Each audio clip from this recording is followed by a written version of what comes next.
नमस्कार, आप देख रहे हैं डीवी समाचार और मैं हूं आपके साथ गुंजन। तो आइए शुरुआत करते हैं आज की खास खबरों से। खबर है बलिया जिले के गढ़वार में ग्रामीण पत्रकार एसोसिएशन के संपादक स्मृति शेष बाबू बालेश्वर लाल जी की मूर्ति का अनावरण एवं प्रदेश सम्मेलन किया गया, जिसके मुख्य अतिथि काशी सुमेरु के पीड़ाधीश्वर जगत गुरु धीरेन्द्र नाथ सरस्वती जी रहे। ग्रामीण पत्रकार एसोसिएशन के प्रदेश अध्यक्ष सौरभ जी रहे और सौरभ जी के ही पिताजी की मूर्ति का अनावरण किया गया और मुख्य वक्ता अनिल सिंह रहे और सभी ग्रामीण पत्रकार एसोसिएशन के सदस्यों का अंक वस्त्र से सम्मानित किया गया।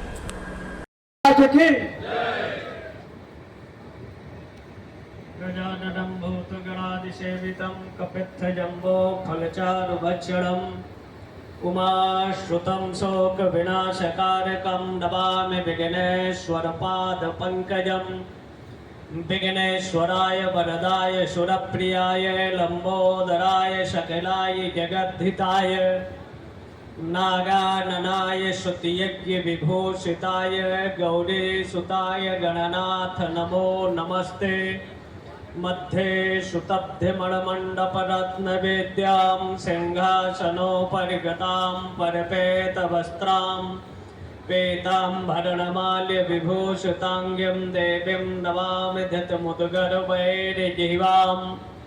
जिह्वाग्रमादाय करेण देवीं वामेन शत्रुं परिपीडयन्तीं गदाविघातेन च दक्षिणेन पीताम्बराढ्यां द्विभुजां नमामि।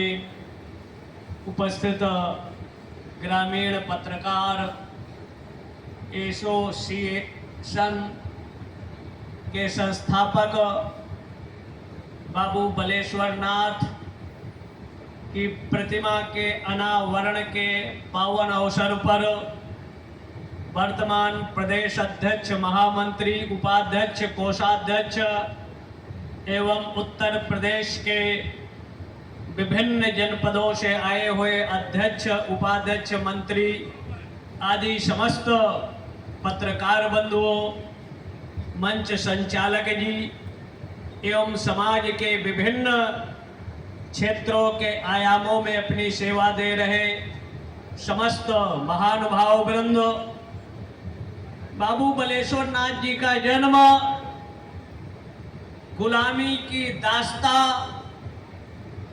जकड़ा हुआ भारत, उन परिस्थितियों में हमारे क्रांतिकारी साहित्यकार पत्रकारों ने जो अपनी लेखनी का पाथ्य दिया, जिसका परिणाम भारत के 5 लाख से अधिक गांवों से एक चिंगारी का रूप लेती है और इंग्लैंड की सत्ता, अंग्रेजों की सत्ता के विरुद्ध जो जागरण का कार्य प्रारंभ हुआ, परिणामतः अंग्रेजों को भारत की सत्ता को छोड़ना पड़ा।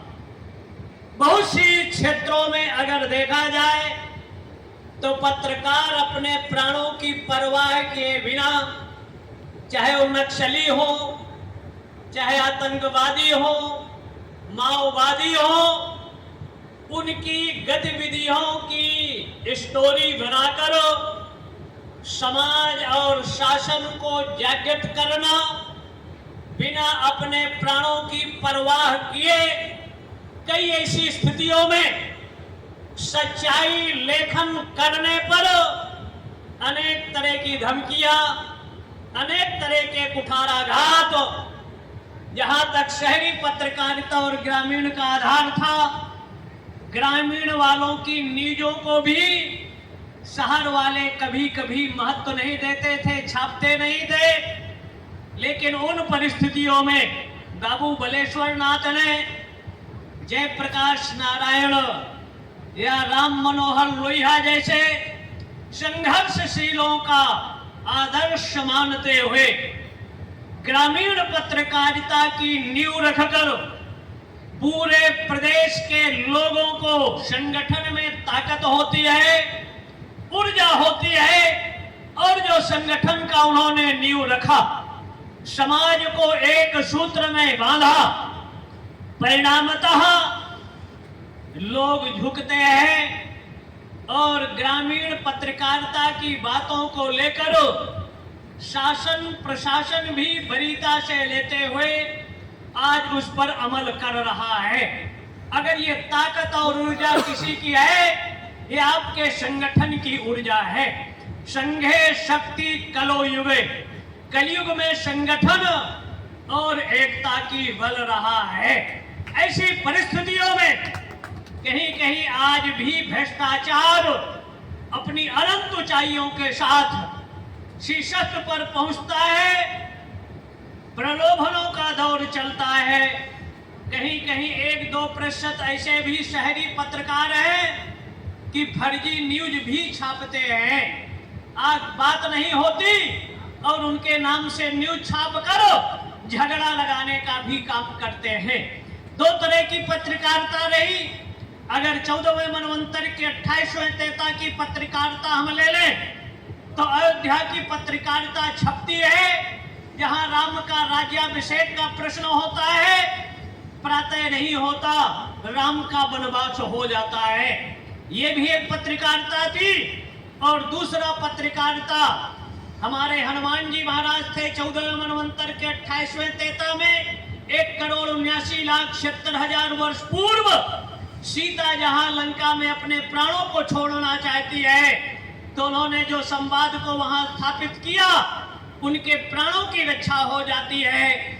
और एक तरह से जो जागरण का काम हुआ और एक तरह से राम कथा के वक्ता के रूप में भी राम के पूरे इतिहास का वर्णन वहां 1-2 लंका की राक्षसियां रही होंगी, लेकिन पत्रकारिता अकेले में, लेखनी में वो ताकत है जो ताकत एक 30 कार्बाइन 47 में नहीं है, तलवारों में नहीं है, बम में नहीं है, वो ताकत आपकी लेखनी में है। सामाजिक परिवर्तन, क्रांति का आधार आपकी लेखनी रही है। लेखनी के माध्यम से सत्ता का भी परिवर्तन अगर ले ले तो कभी चाणक्य ने चंद्रगुप्त मौर्य को तैयार करते हुए सत्ता को भी परिवर्तन को आधार बनाया था। फूस की झोपड़ी में रहने वाले कुशासन में बैठकर अपनी लेखनी के माध्यम से कुशासन को मिटाकर सुशासन की स्थापना का भी कार्य किया था। और ऐसी विषम परिस्थितियों में अब तक की खबरों में बस इतना ही। ऐसे ही खबरों के लिए बने रहे हमारे साथ। तब तक के लिए नमस्कार।